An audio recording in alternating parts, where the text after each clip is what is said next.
بقى هشام. هشام ده كان اكتر حد انا معجبه بيه في التانية. ده كان صاحب هايبر ماركت قدام البيت، يعني قريب، يعني بشوفه من البلكونه بتاعتنا. بيبقى بعيد مثلا كده وانا هنا كده.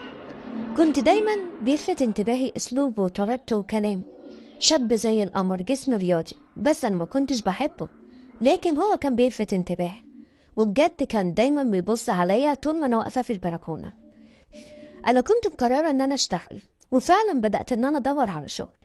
امي قالت لي مش محتاجين حاجه، وانا مش عايزه منك حاجه.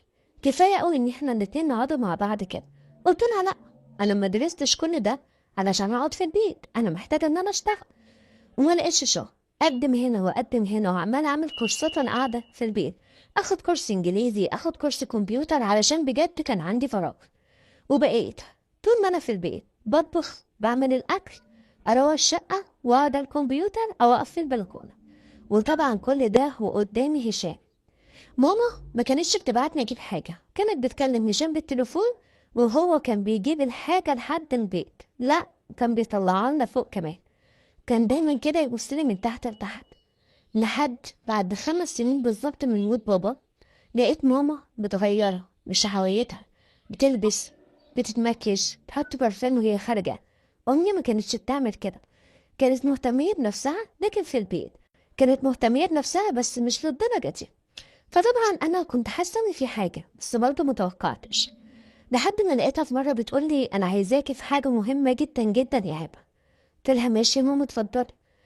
قالت لي بصي بقى يا حبيبتي، انت عارفة إن احنا لوحدنا، ومن ساعة بابا ما مات وأنا قافلة على نفسي. بس أنا دلوقتي قررت أتجوز. عارفة هشام اللي شغال في الهايبر؟ عارفاه؟ قلت لها اه طبعا عارفاه. وانا بقى ايه، مش مصدقه كلمه هشام دي. قلت لها ماله؟ قالت لي اصل بصراحه ان هو اللي متقدم. قلت لها ايه؟ هو اللي متقدم لك ازاي؟ ازاي يا ام؟ ده صغير، ده لسه شاب. قالت لي طب وقصدك ايه؟ هو انا كبيره ولا ايه؟ قلت لها لا يا ام، مش قصدي، بس ده بالميت كده انت تبقى اكبر منه ب 15 20 سنه. قالت لي ب 15 بس. اهم حاجه الحب. الحب مش بالسن. واضح ان هشام كان فعلا خلاص اتملك من امي، لان كل الكلام والزعل والانهيار اللي انا كنت فيه قدامها كان بالنسبه لها ولا حاجه. ما فكرتش حتى ان هي تفكر ولو دقيقه في كلامي. اتصلت على خالتي وقلت لها بصي يا خالتي، ماما عايزه تتجوز، انا مش معترضه، وعمري ما اعترضت، وهي حره طبعا، من حقها، لكن تتجوز شخص مناسب. وصدقوني انا ما عملتش كده علشان انا كنت معجبه بهشام، بس علشان شايفة ان ده ما ينفعش، سن فرق كبير. هشام ده يليق لي انا، يليق يسني، فازاي هتدخليه بيتنا وهو هيبقى جوزك انت؟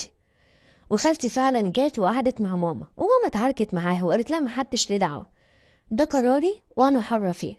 وساعتها طبعا انا ما قدرتش اعمل حاجه غير ان انا اوافق واسكت. انتهى. ماما دخلت هشام البيت، بس المره دي بقى خطيبها. جه وقعد معانا يوم بحاله نشوف البيت اللي هو هيعيش فيه، وفضل يتكلم طول النهار عن نفسه وعن مجده وعن شغله وعن سنه. وهو شاب محافظ على نفسه، شاب رشيق. بقيت واقفة، معقولة ده هيبقى جوز أمي؟ طب أنا هعيش معاه ازاي في بيت واحد؟ طب أنا هعمل ايه بالظبط؟ الموضوع ده صعب بجد، محدش هيحس بيه غير اللي جربه. لكن أمي كانت واقعة في رشوشتها. خلاص الأمر نفذ، مبقاش ليا رأي في أي حاجة. قلت يلا يا رب، سبتها على ربنا.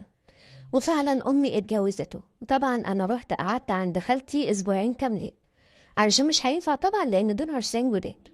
طول ما أنا قاعدة في البيت عمالة أتخيل أنا لما أروح هعيش معاهم إزاي، هقعد معاه إزاي، هتكلم معاه إزاي، طب هاخدونه إزاي، ده هيبقى إيه، مش عارفة، إحساس صعب أوي.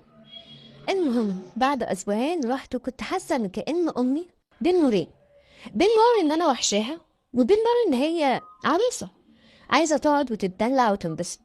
فطبعا لما رحت، أمي مبطلتش طريقتها في الدلع. اللبس والقمصان والحاجات اللانجري وكل ده قدامي، وكل الهزار والضحك كان قدامي.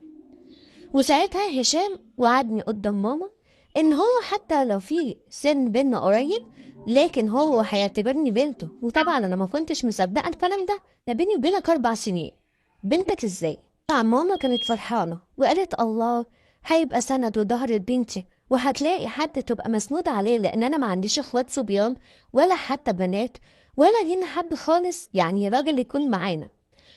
خالتي كانت مدياني شوية نصايح كده علشان أقدر أعيش في الظروف دي.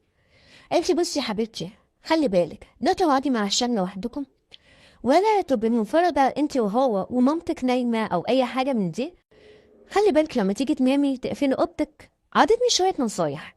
خالتي كانت واخدة بالها إن الوضع ده ما ينفعش، وإن ما ينفعش واحدة تجيب شاب من دور بنتها وتقعده معاها في نفس البيت، وعايزة الأمور تبقى طبيعية، بإن إحنا مش في الزمن بتاع الكلام ده.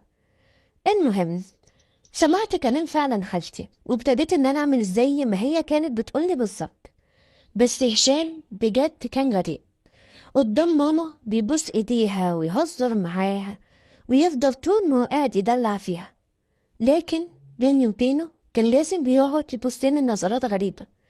كان قدام ماما بيقدر يمثل فعلا دور الراجل اللي بيحب، دور السند والظهر، لكن كان في شوية تصرفات كده منه مريبة. المشكلة بقى مش في كل ده، المشكلة كانت فيا أنا، لأن أنا كنت أصلا معجبة بهيئته وهو في الشارع.